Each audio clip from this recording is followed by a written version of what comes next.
மாங்கல்யம் காத்திடுவாய் மகிழ் பட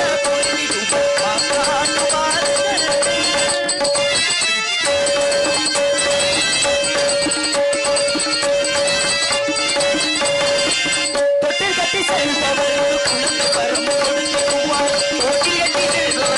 குழந்தை வரம் கொடுத்திடுவாள் கட்டி செல்பவருக்கு குழந்தை வரம் கொடுத்திடுவாள் குழந்தையாக காமாதி தவழ்ந்திடுவாள் குழந்தையாக காமாதி தவழ்ந்திடுவாள் பாடுவாருங்கள் மனக்குளிர பாடுங்கள் மாங்கல்யம் காத்திடுவாய் மகிழ் பல பொழுதிடுங்கள் பாடுவாருங்கள்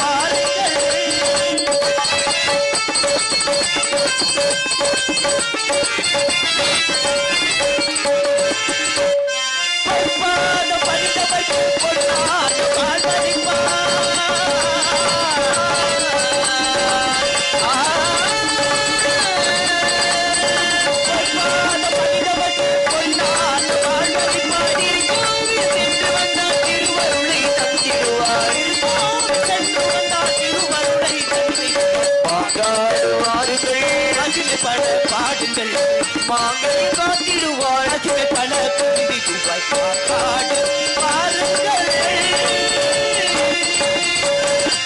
இப்படி அகிலமெல்லாம் மீட்டெடுக்கக்கூடியவள் அந்த ஆதிபராசக்தியை வணங்கினாலும் பாருங்க. ஏன்னா முந்தி தவம் இருந்து 300 நாள் சுமந்து இயரும்பு அண்டாம தூசு தும்பு சேராமல் நம்மளை பெற்றெடுத்தது யார் அப்படின்னா தாயாகப்பட்டவள். ஏன்னா பல லட்சங்கள் செலவிட்டு அன்னை இல்லம் பேர் வைப்போம். ஆனா அந்த அன்னையை கொண்டு போய் எங்கெங்க விடுவோம்? அனாதை இல்லத்துல கொண்டு போய் விடுவோம். ஏன்னா பேருக்கு எதுக்குங்க அன்னை இல்லம் வைக்கணும்? ஏன்னா மருமகளாகப்பட்டவர் இருக்காங்க. மருமகளாகப்பட்டவள் மாமியால தன் தாய் போல பார்க்கணும். ஏன்னா தாய் போல பார்த்தா எதுக்கு எத்தனையோ ஆசிரமங்கள்லாம் இருக்கு. ஏன்னா பார்த்தீங்கன்னா ஒவ்வொரு ஆசிரமங்களையும் பார்க்கும் பொழுது கண்ணீர் தான் பெறுகிறது. பாருங்க, அண்ணன் தம்பி 2 பேர், 2 பேருங்க. சரி சாமி. 2 பேர்த்தையும் சீரும் சிறப்போட வளர்க்கணும், படிக்க வைக்கணும். இது யாரோட கடமை? பெத்தவங்களுடைய கடமை. ஏன்னா உலகத்துல தாய் இல்லாமல் தந்தையால் மட்டும் ஒரு குழந்தையை வளர்க்க முடியுமா அப்படின்னு பார்த்தா கிடையாது. ஏன்னா தந்தையால் மட்டும் ஒரு குழந்தையை வளர்க்க முடியாது. தாயாகப்பட்டவள் சீரும் சிறப்பான முறையில் தந்தை இல்லாமல் வளர்த்து விடுவார். ஏன்னா அப்பேற்பட்ட மனித கடவுள் யார் என்று பார்த்தீங்கன்னா எத்தனையோ பல லட்சம் செலவழிச்சு ஆலயத்துக்கு போறோம். ஆலயத்துல போய் சாமி கும்பிட்டு என்னங்க புண்ணியம்? பெத்தவங்களை அனுதினமும் காலையில் எழுந்து கண்ணீர் மல்க தன் வேண்டுங்க, கண்டிப்பா நடக்கும். ஏன்னா பெத்தவங்களை மிஞ்சின கடவுளை உலகத்துல யாருமே கிடையாதுங்க. அதே போல பாருங்க, ஒரு தாயாகப்பட்டவளும் மகனும் இருக்காங்க. அப்ப தாய்க்கு என்ன ஆசை? தான் புள்ள வளர்ந்துட்டான், படிச்சு பெரிய ஆள் ஆயிட்டான், அவனுக்கு திருமணத்தை நடத்தி வைக்கணும். அவனுக்கு என்ன பண்ணணும்? திருமணம் பண்ணி வைக்கணும். அப்ப திருமணமும் என்ன பண்றாங்க? நல்ல பொண்ணு பார்த்து கட்டி வச்சாச்சு. அப்போ மாமியாவுக்கு பாருங்க 3 வேளையும் சுடுசோறு, 3 வேளையும் சுடுசோறு, 3 வேளையும் பால் காப்பி டீ இப்படின்னு சொல்லி மருமகளாகப்பட்டவர்கள் என்ன பண்றா? மாமியாவுக்கு போட்டு கொடுக்க. காலப்போக்கில் என்ன ஆகுது அப்படின்னு பார்த்தீங்கன்னா 3 வேளை சுடுசோறும் 1 வேளையாக மாறுகிறது. 3 வேளை இருக்கக்கூடிய டீ 1 வேளையாக மாறுகிறது. கடைசியில பாருங்க, கணவனுக்கும் மனைவிக்கும் முரண்பாடு. காரணம் என்ன? ஒரு தாயாகப்பட்டவள் நம்ம வீட்டில் இருந்தா அப்படின்னா உன்னோட நான் வாழ மாட்டேன் அப்படின்னு யார் சொல்றது? மனைவி கணவனை பார்த்து சொல்ல. சரின்ட்டு வாக்குவாதம் ஈடுபடுது. வாக்குவாதத்தில் ஈடுபட்டு கொண்டு இருக்கும் பொழுது கணவன் சொல்லுகிறார், அம்மா வயசானவளை கூப்பிட்டு நான் எங்க கொண்டு போய் விடுவேன்? ஆசிரமத்தில் போய் விட்டா நல்லாவா இருக்கும்? பார்க்கக்கூடியவ என்ன பண்ணுவியா? ஒத்த பிள்ளைன்னு சீராட்டி பாராட்டி வளர்த்தாங்க, அவளை கொண்டு போய் ஆசிரமத்தில் விட்டா நல்லா இருக்காதுமா. நம்ம வீட்டு பக்கத்துல ஏதோ ஒரு குடிசையை போட்டு உட்கார வச்சு அவளை என்ன பண்ணுவோம்? அந்த குடிசையில தங்க வைப்போம் அப்படின்னு சொல்லி பேசு. சரின்னு பாருங்க, அந்த வயதான முதியவள் தாயாகப்பட்டவளை என்ன பண்றா? அந்த குடிசையில கொண்டு போய் உட்கார வச்சாச்சு. வயது மூப்பின் காரணமாக அந்த முதியவளாகப்பட்டவள் இறந்து விடுகிறார். முதியவளாகப்பட்டவள் இறந்து விட்டா என்னங்க பண்ணுவாங்க? சுடுகாட்டுக்கு கொண்டு போய் எரிச்சிருவாங்க, இல்லை புதைச்சிருவாங்க. அவர்கள் பயன்படுத்திய பாய் தலகாணி அனைத்தையும் என்ன பண்ணுவாங்க? எரிச்சிருவாங்க. ஆனா என்ன பண்றாங்க? இந்த பாட்டியாகப்பட்டவளை எரித்து கொண்டிருக்கும் பொழுது அந்த பாட்டிக்கு பேர் இருப்பான் பார்த்தீங்களா? அந்த பேர் என்ன பண்றீங்க? அந்த பாய் தலகாணியை எடுத்துக்கொண்டு வீட்டுக்கு வர்ற. அப்போ தாயாகப்பட்டவள் அடிக்கிற, உனக்கு அறிவில்லையாடா? ஏன்னா அந்த கிழட்டு சிரிக்கி படுத்து கிடந்த பாய் தலகாணியை நீ சுடுகாட்டில் எடுத்து கொண்டு வரையே, இது நியாயமாகுமா அப்படின்னு சொல்லி தாயாகப்பட்டவள் மகனை கேட்க, அப்ப மகன் பதில் சொல்ற. என்ன மாதிரி பதில் சொல்ற அப்படின்னு பார்த்தீங்கன்னா, அம்மா, அப்பத்தாவுக்கு வயது மூப்பின் காரணமாக நீ அந்த ஓலை குடிசையில படுக்க போட்ட, இந்த பாயில தான் படுக்க போட்ட படுத்தாங்க. அதே போல உனக்கு வயசு ஆயிருச்சுன்னா ஏன் பொண்டாட்டி உன்னைய தூக்கி கொண்டே அங்க போட சொல்லுவா பார்த்தீங்களா? அப்போ எதுக்கு நான் புது பாய் வாங்கணும், காசு செலவு பண்ணணும், அதனால பாட்டி படுத்து கிடந்த பாயிலே நீயும் படுத்துக்கோ அப்படின்னு சொல்லி அந்த சிறுவனாகப்பட்டவன் அறிவுரை ஊட்டினான். யாருக்கு? அந்த தாயாகப்பட்டவளுக்கு. என்னதாக இருந்தாலும் தாயின் மனசு எப்படிப்பட்ட மனசு, தான் பிள்ளை பொம்பளை பொறிக்கா இருந்தான, கொள்ளகாரனா இருந்தான, கொலகாரனா இருந்தான, இப்படி பல்வேறு பாவ செயல்களில் ஈடுபட்டாலும் தன் மகன் என்ன செய்கிறான், எதை நினைத்து கொண்டிருக்கிறான், சாப்பிட்டானா வச்சானா என்று எந்நேரமும் ஏங்கிக் கொண்டு இருப்பது தாயின் மனம்தான். அப்பேற்பட்ட தாயின் பெருமையை அவ்வை மூதாட்டி அழகாக எடுத்துரைக்கிறார்கள். எப்படி என்று பார்த்தால்,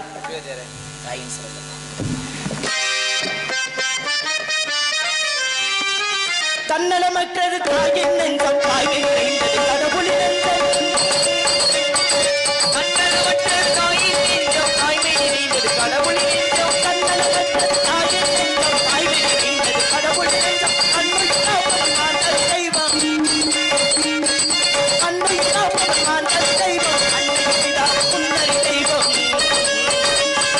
தாயின் இருந்த கோவில் இல்லை, தந்தைகள் மிக்க மந்திரம் இல்லை, ஆயிரம் உறவில் பெருமை இல்லை, அன்னை தந்தையோர் அன்பின் எல்லை. தாயின் சிறந்த கோவிலும் இல்லை, தந்தை சொல் மிக்க மந்திரம் இல்லை.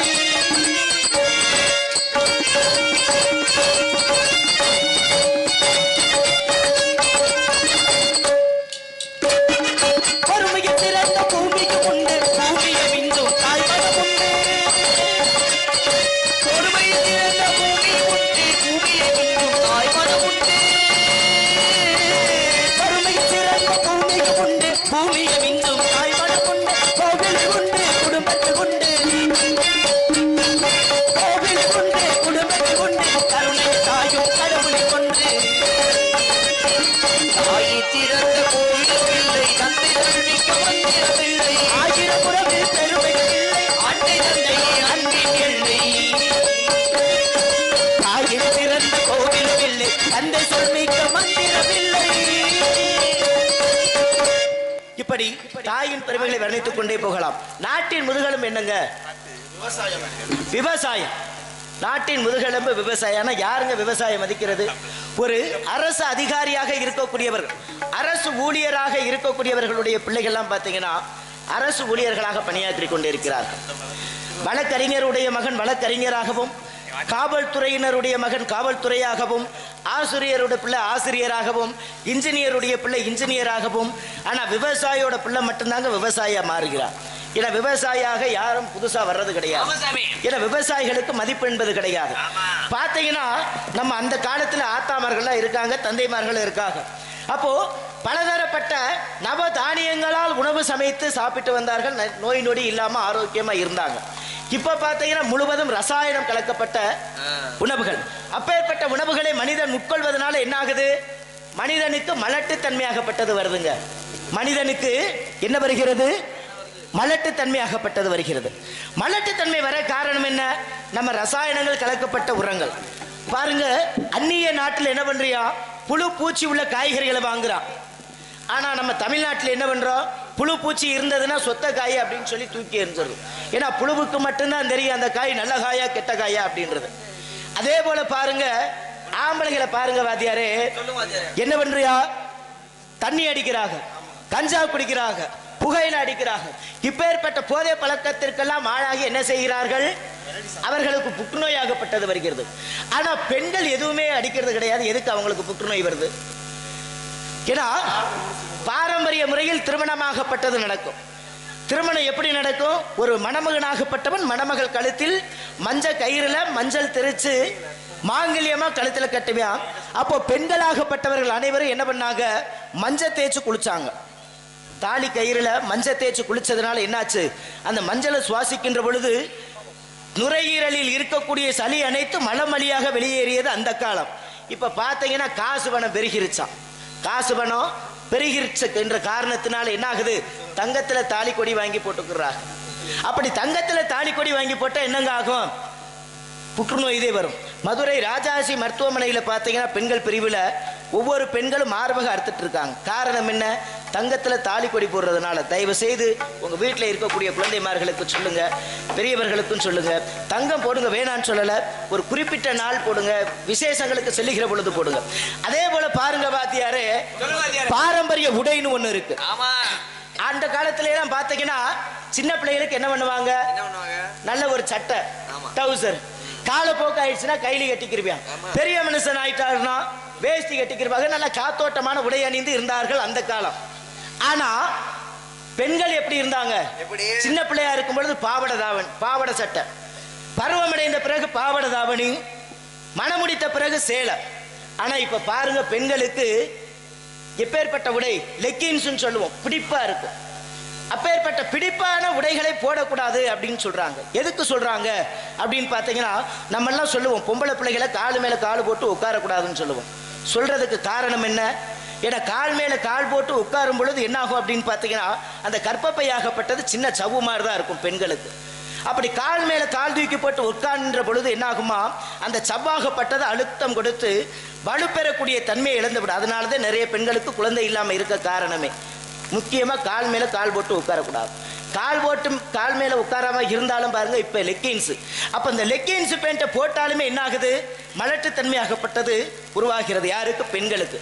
பெண்களுக்கு மட்டுமா அப்படின்னு பார்த்தா கிடையாதுங்க, ஆண்களுக்கும் தான். ஆண்களுக்கும் தான். அப்போ ஆண்களுக்கு எந்த விதத்துல மலட்டுத்தன்மையாகப்பட்டது உருவாகுது அப்படின்னு பார்த்தீங்கன்னா, இப்ப பார்த்தீங்கன்னா என்ன ஆகுது? ஜீன்ஸ் பேண்ட்னு சொல்லுவோம். ஜீன்ஸ் பேண்ட்டுக்குள்ள காத்து போகுமாங்க வாத்தியாரே? அந்த காலத்துல நீர் இறைப்பதற்கு பயன்படுத்தப்பட்ட ஒரு துணிதான் ஜீன்ஸ் அப்படின்னு சொல்லக்கூடிய ஒரு துணி. ஆனா இப்ப என்ன பண்றோம்? காத்து போகாம இறுக்கி போட்டுக்கிட்டு விதைப்பை என்று சொல்லக்கூடியதில் சூடு ஏறி, விந்தணுக்கள் சுக்கிலம் என்று சொல்லக்கூடியதில் உயிர்த்தன்மையை இழந்து குழந்தையின்மை உருவாக காரணம் இது ஒன்று. தயவு செய்து பிடிப்பான உடைகளும் இறுக்கமான உடைகளும், அது மட்டுமல்லாமல் ஜீன்ஸ் பேண்ட் லெக்கின்ஸ் போடுறதையும் தவிர்க்க வேண்டும் என்று சொல்லிக்கொண்டு, விவசாயியின் பெருமை இடத்தில் எப்படியெல்லாம் கூற வேண்டும் என்று பார்த்தால், கடவுள் என்ன முதலாளி, கண்டெடுத்த தொழிலாளியாக. கடவுள் என்னும் முதலாளி, கண்டெடுத்த தொழிலாளி, விவசாயி. விவசாயி கடவுள் என்னும் முதலாளி.